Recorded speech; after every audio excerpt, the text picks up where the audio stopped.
Hey, this is PJ with CLK Supplies, and I was just checking out this brand new key machine by JMA called the Nomad. And I have to tell you, I'm quite impressed. This key machine, it's lightweight, it's compact, it comes with 4-way jaws, it comes with a micro adjust tracer, a deburring brush, and even one of those little fancy wheels on the side here that while you're cutting a key, it moves the carriage back and forth so you can cut as fast as you want.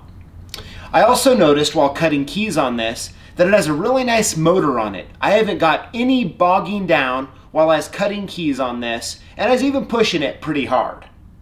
Now, let's go ahead and we'll zoom in the camera here, and let's cut two keys together. Let's cut a SC1 and let's cut a H75, and we'll see what you think.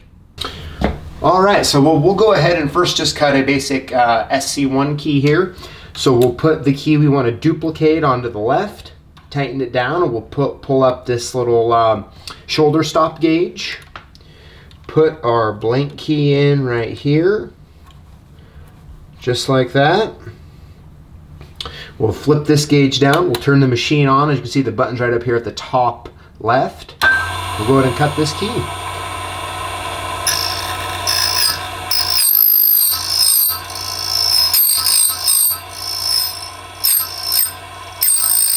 Now, it's always good practice to go back and make sure you get everything.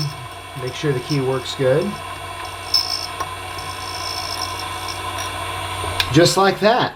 Now, as you could see, or hear I should say, that motor does not bog down at all. I mean, it cuts this key just really easily. And that's really nice, right? Because the more keys you cut, the faster you get, and you don't want to be bogging your motor down. So that's just a really great feature of this Nomad here. Now, let me just go ahead and I will remove these keys, and then now we'll cut an H75.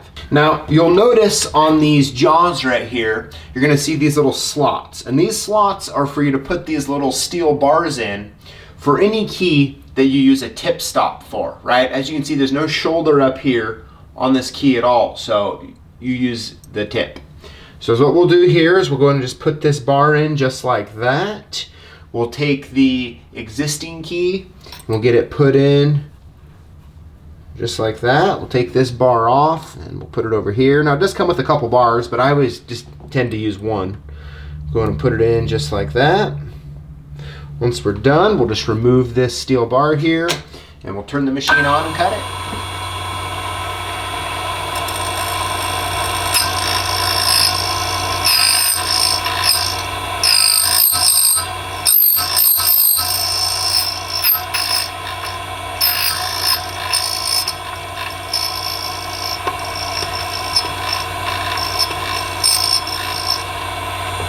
All right, so we've cut one side now.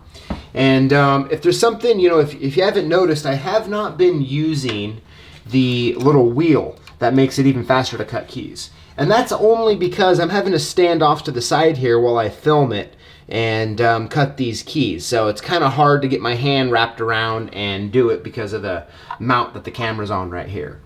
But no, I went ahead and I just flipped over to the other side of the key, and let's cut it.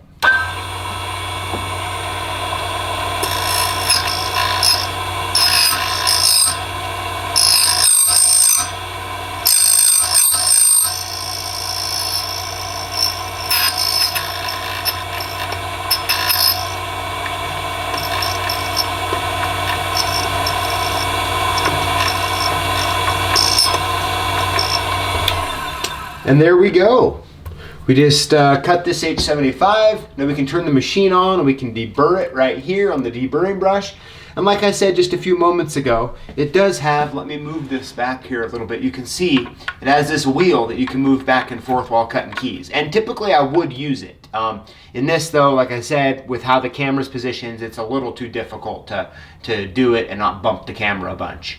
All right, so that's how you cut an SC1 and an H75 on the JMA Nomad. This is a great compact machine, and like I said, I am really impressed with the quality and the ease of use of cutting keys on this little manual key machine. Thanks guys for watching, and we will see you next time.